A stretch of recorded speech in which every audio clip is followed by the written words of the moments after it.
Good morning students, welcome to Bharat humanities classes. कल जैसे ही खबर सुनी होगी कि +2 के एग्ज़ाम भी कैंसिल हो गए, तो ऐसा लगा होगा कि शायद हम भी 10th या 12th में होता है।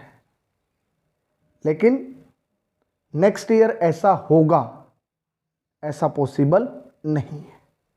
ठीक है, तो दिमाग से ये बातें निकाल देना कि हम भी क्या पढ़ेंगे, पता नहीं पेपर होंगे या नहीं होंगे, होंगे तो कब होंगे, ऐसा बिल्कुल नहीं सोचना है।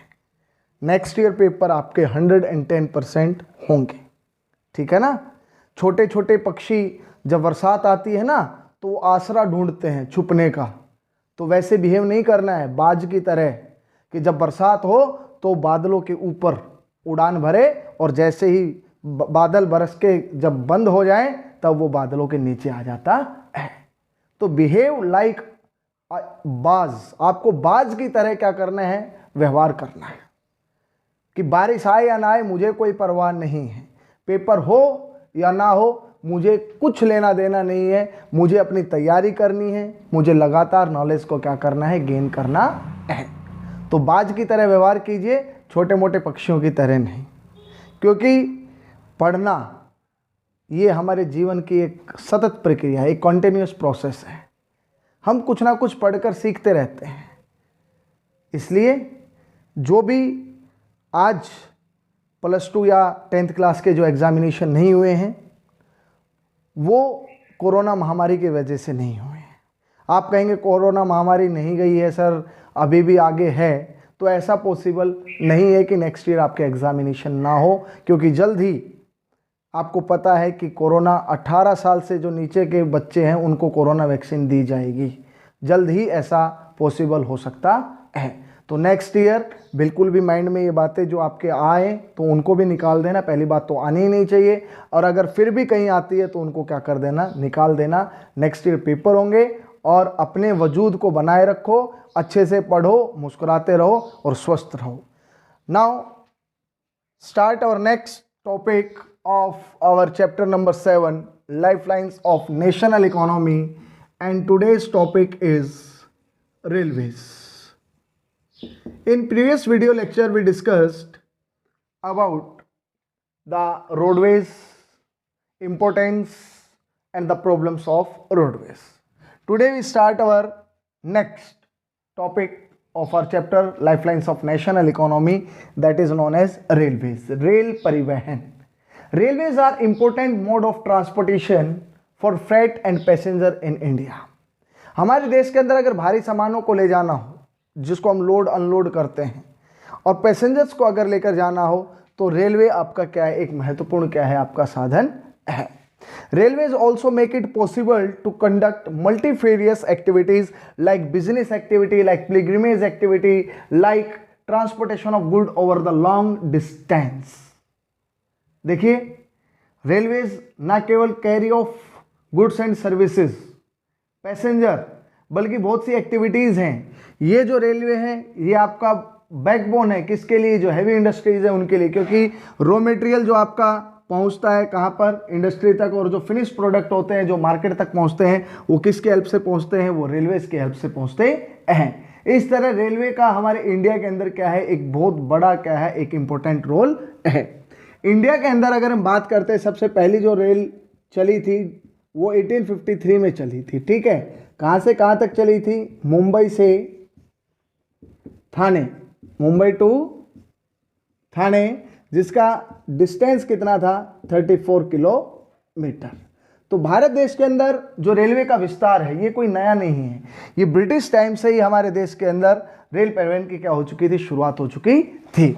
नेक्स्ट हम इसकी एडवांटेजेस के बारे में पढ़ेंगे कि what are the advantages of railways. The first one is best and comfortable for long distance travel, best and comfortable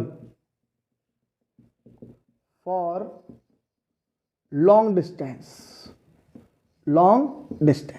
अगर लंबी दूरियों की अगर हम बात करें तो इसके लिए बेस्ट और कंफर्ट मोड ऑफ क्या है, ट्रांसपोर्टेशन है, और चीपर भी है एज कंपेयर टू रोडवेज। ठीक है। रेवाड़ी से आप दिल्ली चले जाना बस में, या आप कहाँ जाएं, ट्रेन में चले जाना, तो आपको फेयर का पता लग जाएगा कि कौन सा चीपर है अगर हम बात करते हैं comparison between the railways and the roadways. First point is clear that it is best and comfortable for long distance travel. Second है principal mode of transport for freight. Freight क्या होता है, जो आपके भारी सामान होते हैं उनको लाने ले जाने का सबसे बेस्ट मोड ऑफ ट्रांसपोर्टेशन है, और ज़्यादा से ज़्यादा आपके जो क्या है पैसेंजर्स हैं उनको भी लाने ले जाने में ये क्या करता है, अपने इंपॉर्टेंट रोल प्ले करता है। Accelerate the development of agriculture and industry. Agriculture and industry, देखो प्यारे बच्चों, उद्योग हो चाहे आपकी कृषि हो, उसको एक्सीलरेट, उसको गति देने में किसकी भूमिका रहती है, आपके रेलवेज की क्या रहती है, भूमिका रहती है। चाहे वो आपकी एग्रो बेस्ड इंडस्ट्री हो, चाहे वो मिनरल बेस्ड इंडस्ट्री हो, चाहे आपकी हैवी इंडस्ट्रीज हो, ये सारे एग्रीकल्चरल प्रोडक्ट को इंडस्ट्री तक ले जाना, फिनिश प्रोडक्ट को मार्केट तक लेके जाना, उसके बीच के अंदर रेलवे का अपना क्या रहता है, एक इंपॉर्टेंट क्या रहता है, रोल रहता है। Railway are an important source of employment. Railway से क्या मिलता है, रोजगार मिलता है। क्या मिलता है, रोजगार। And it also earns revenue. Revenue भी इससे क्या होता है, अर्न होता है। और अगर हम बात करते हैं, it is the largest public undertaking sector in the country. Bharat देश का सबसे बड़ा लार्जेस्ट अगर हम क्या करें सेक्टर कहें जो पब्लिक अंडरटेकिंग के अंदर आता है, तो वो भी आपका कौन सा आता है, वो भी आपका क्या आता है, रेलवेज आता है। भारत देश का सबसे बड़ा सार्वजनिक उपक्रम का जो क्षेत्र है वो आपका कौन सा है, रेल परिवहन है। कौन सा है, रेल परिवहन। It is the largest public undertaking in the country. Railways perform many public utility services also. It is both convenient and safer to travel long distance by the railways. अगर लंबी दूरी को स्थल परिवहन पर अगर हमें तय करना है तो it is the cheapest mode of transport on the land. So these are the advantages. What are the advantages? It is best and comfortable for long distance travel. Second, इसके अंदर जो आपका फ्रेट और जो पैसेंजर है उसका ज़्यादा volume हम क्या कर सकते हैं, एक स्थान से दूसरे स्थान पर भेज सकते हैं। ये एग्रीकल्चर और इंडस्ट्री को एक्सेलरेट करता है, इसके इनके डेवलपमेंट में क्या करता है, अपना रोल प्ले करता है। एम्प्लॉयमेंट क्या कर रहा है, प्रोवाइड करा रहा है, रेवेन्यू अर्न कर रहा है। It is the largest public undertaking sector of our country India. और इसका एक और रोल है, वो है कि ये पूरे हमारे देश के जो कोने हैं, या मैं आपको कहूँ कि जो विभिन्न संस्कृतियां हैं, डाइवर्स हमारा जो कल्चर है, उसको भी क्या करता है, ये बाइंड करता है। So these are the various advantages of railways. Next आपका जो पॉइंट आता है कि 2011 का जो हमारे पास डाटा है, यहाँ पर हम लिखेंगे अकॉर्डिंग टू 2011। अगर 2011 की बात करें, Indian railways has a network of 7133 station. Bharat देश के अंदर जो रेलवे स्टेशन हैं, रेलवे स्टेशन, उनका नंबर 2011 में कितना था, 7133, spread over a route of. अब टोटल जो लेंथ है वो आपकी कितनी है, 64,460 किलोमीटर। कितनी है, ये आपका रेलवे का क्या हो गया, लेंथ हो गया, या रेलवे की क्या हो गई, रूट हो गई। फ्लीट ऑफ लोकोमोटिव्स हमारे पास कितने हैं, अगर हम बात करते हैं किनकी, लोकोमोटिव्स की, तो लोकोमोटिव्स हमारे पास हैं 9213। ये हमारे पास क्या है, लोकोमोटिव्स हैं। अगर पैसेंजर सर्विस व्हीकल की अगर हम बात करते हैं तो 53,220 आपके क्या है, पैसेंजर्स क्या है, व्हीकल हैं। और अगर हम बात करते हैं कोच व्हीकल की तो 6,493 आपके क्या है, कोच व्हीकल है। क्या है, कोच व्हीकल। और इसके अलावा 2,29,381 2,29,381 ये आपके क्या है, वैगन्स हैं। ये आपके क्या है, वैगन्स। तो 2011 की जो हमने क्या है डाटा है, उसके अनुसार हमारे पास जो रेलवे स्टेशन है 7,133 है। हमारा जो रेलवे का रूट है उसकी जो टोटल लेंथ है वो 64,460 किलोमीटर है। लोकोमोटिव्स की संख्या है 9213।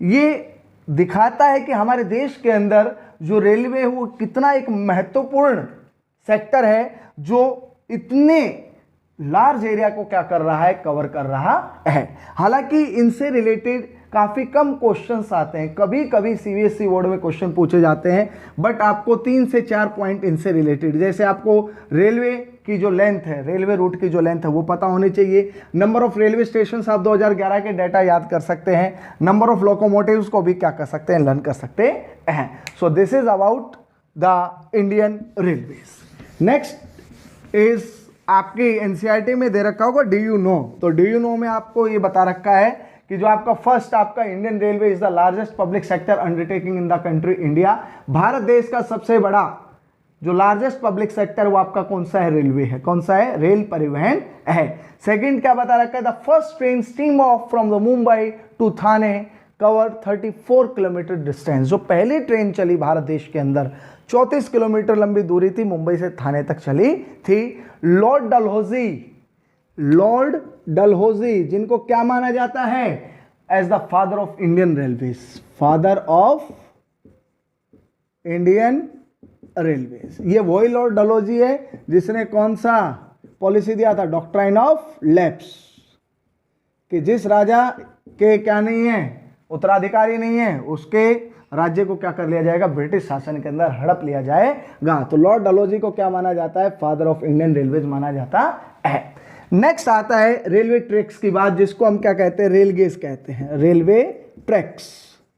ठीक है, तो रेलवे ट्रैक्स को हम कैसे डिफाइन करेंगे, इसको हम रेल गेज के अकॉर्डिंग। रेल गेज क्या होता है, it is defined as the distance. Distance क्या होती है, दूरी होती है। ठीक है, as the distance between the inner sides of two tracks. देखो ये आपकी क्या है, रेलवे लाइंस है, और जिनसे ये जुड़े होते हैं उनको क्या कहते हैं, स्लीपर। क्या कहते हैं, स्लीपर। पहले ये जो स्लीपर होते थे वो लकड़ियों के होते थे, लेकिन अब सीमेंट वगैरह के क्या होते हैं, बनाए जाते हैं, क्योंकि डिफोरेस्टेशन काफी ज्यादा होता है। ठीक है, दूसरा ये जो बीच का जो डिस्टेंस होता है, ठीक है, इनर साइड का, ये आपका क्या कहलाता है, रेल गेज कहलाता है। क्या कहलाता है, रेल गेज। ठीक है, और यही आपके क्या है, रेलवे ट्रैक्स हैं। ठीक है, तो रेल गेज क्या होते हैं, rail gauge is defined as the distance between the inner sides of the two tracks. अब आता है कि आपके जो गेज हैं, गेज का नेम हो गया, ये आपको जरूर याद करना है, और दूसरा हो गया distance in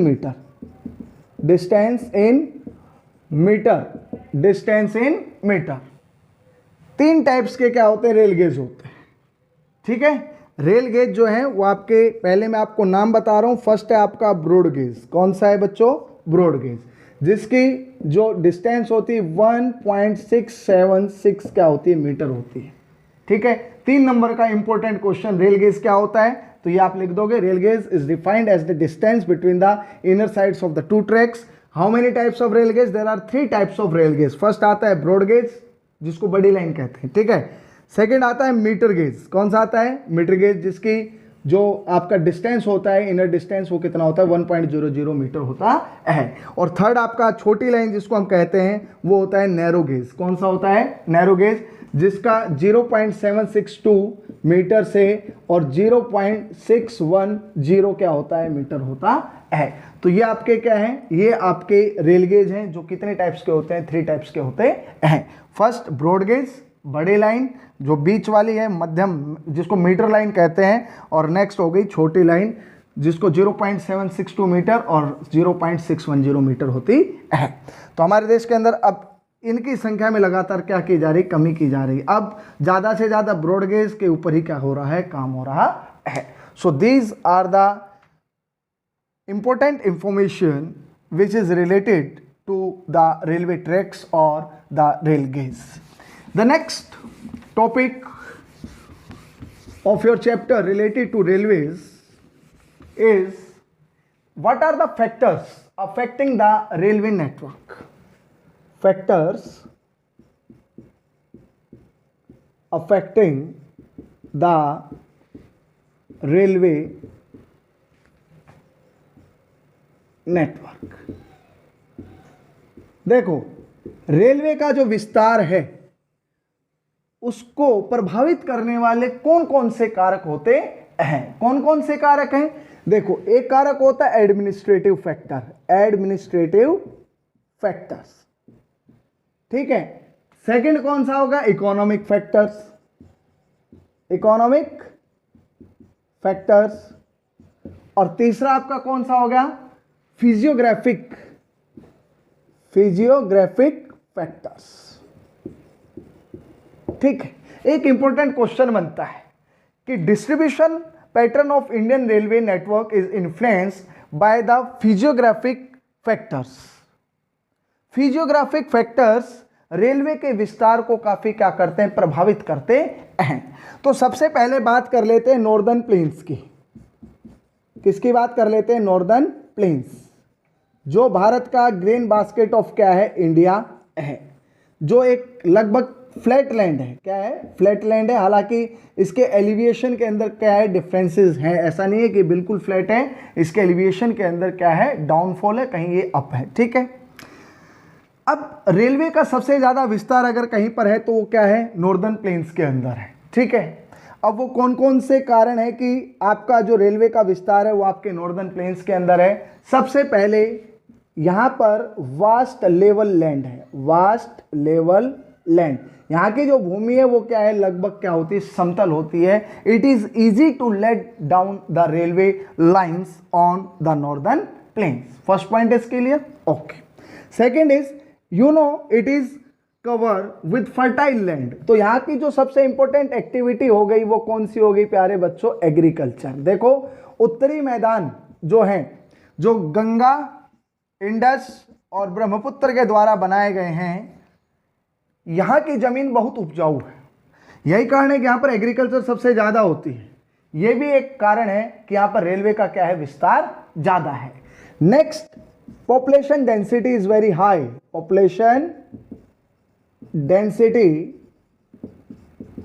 is high in this region.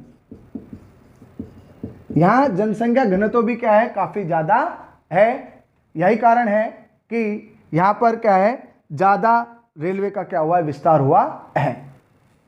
Northern plains के अंदर कुछ रिवर्स आपको पता है जो इसको क्या करती है? फर्टाइल बनाती है, जिसके कारण से कुछ यहाँ पर ब्रिजेस की क्या होती है? ज़रूरत होती है, जहाँ से हम क्या करते हैं? रेल लाइन को निकालते हैं। तो थोड़ा बहुत जो आपका कठिनाई है, जो मुश्किलें हैं, वो क्या है? Because of the presence of river.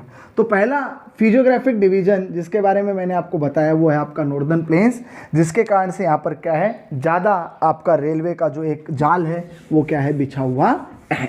Next बात कर लेते हैं आपकी हिमालय माउंटेन। हिमालय माउंटेन की अगर हम बात करते हैं तो ये क्या है? अनफेवरेबल है। क्यों है? क्योंकि यहाँ का जो टेराइन वो काफ़ी क्या है? रग्ड है, कहीं ऊंचा है, कहीं नीचा है।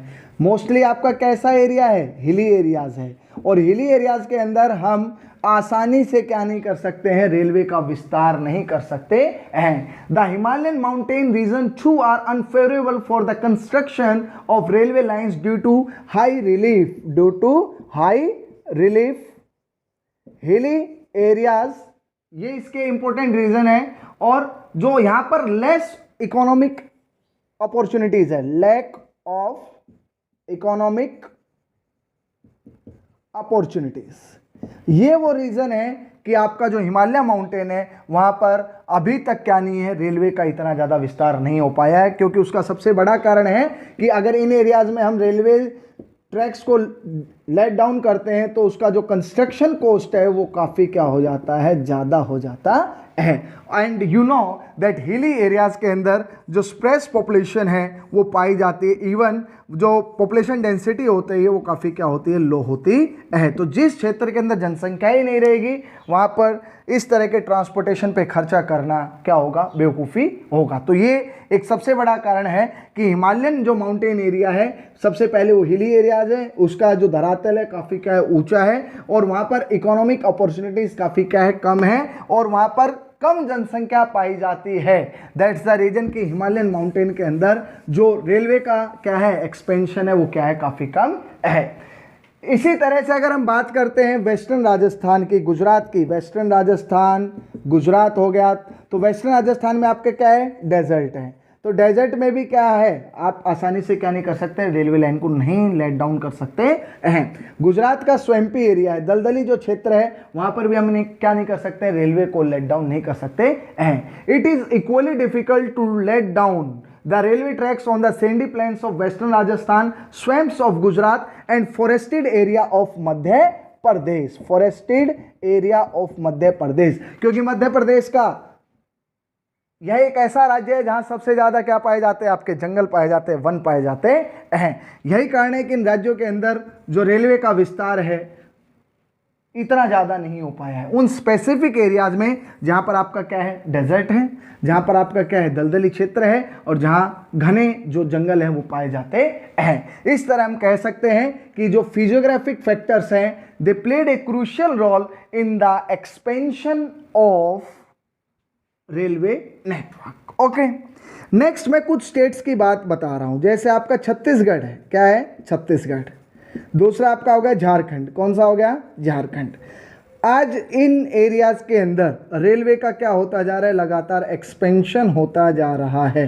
क्यों होता जा रहा है, उसका एक बेसिक रीजन मैं बताता हूं, because of the availability of minerals. यहाँ पर क्या पाए जाते हैं, खनिज बहुत ज़्यादा पाए जाते हैं। यही कारण है कि आज छत्तीसगढ़ और जो आपके झारखंड है वहाँ पर क्या किया जा रहा है, आपके रेलवे को प्रमोट किया जा रहा है ताकि ज़्यादा से ज़्यादा जो मिनरल्स हैं उनको क्या किया जा सके, वहाँ से एक्सपोर्ट और इंपोर्ट किया जा सके, उनको एक स्थान से दूसरे स्थान पर ले जाया जा सके।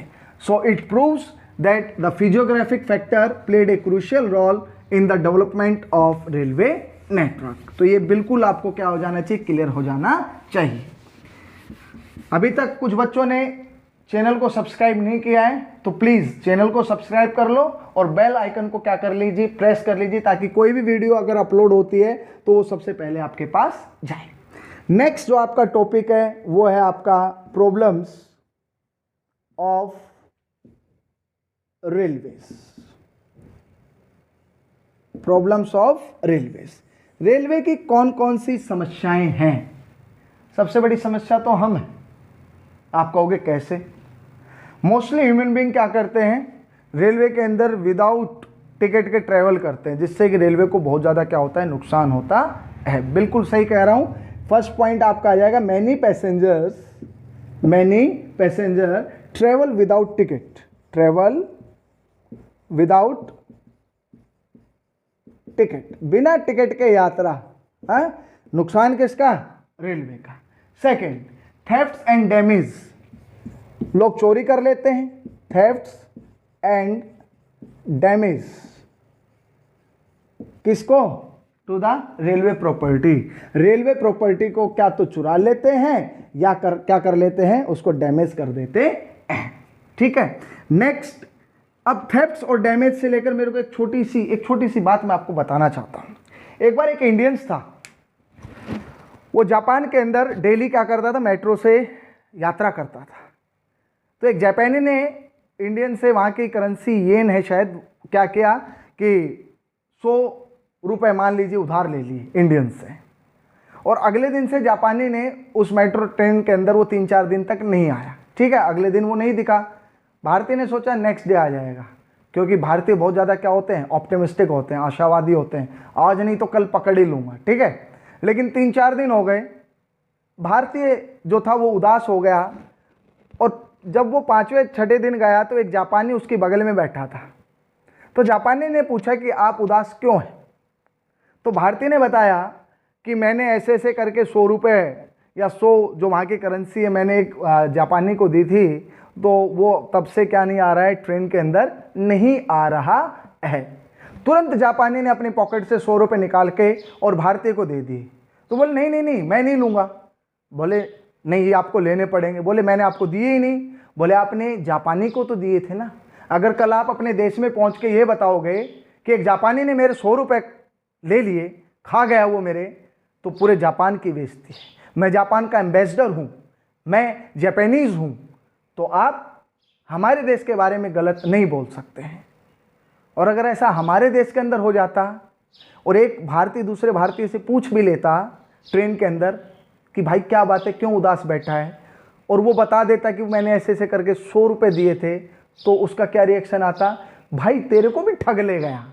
तो इस तरह की प्रॉब्लम्स क्रिएट करते हैं। ये सोच है कि हम अपने इंडिया को रिप्रेजेंट नहीं कर पा रहे, हम अपने भारत देश को रिप्रेजेंट नहीं करते हैं, हम अपने ही देश के अंदर जो संसाधन है उनको बर्बाद करते हैं, हम चोरी करते हैं, हम गाड़ियों के अंदर जो रेलगाड़ियां होती है उनके सामान को क्या कर देते, तोड़ फोड़ कर देते हैं।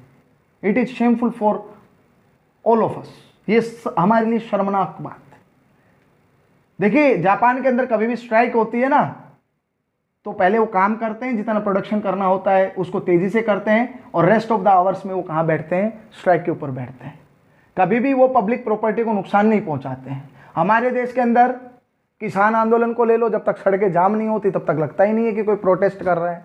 2-4 गाड़ियों में आग नहीं लगा देते तब तक पता ही नहीं चलता कि देश के अंदर कुछ हो रहा है, क्योंकि राजनीति ऐसी और राजनेता ऐसे।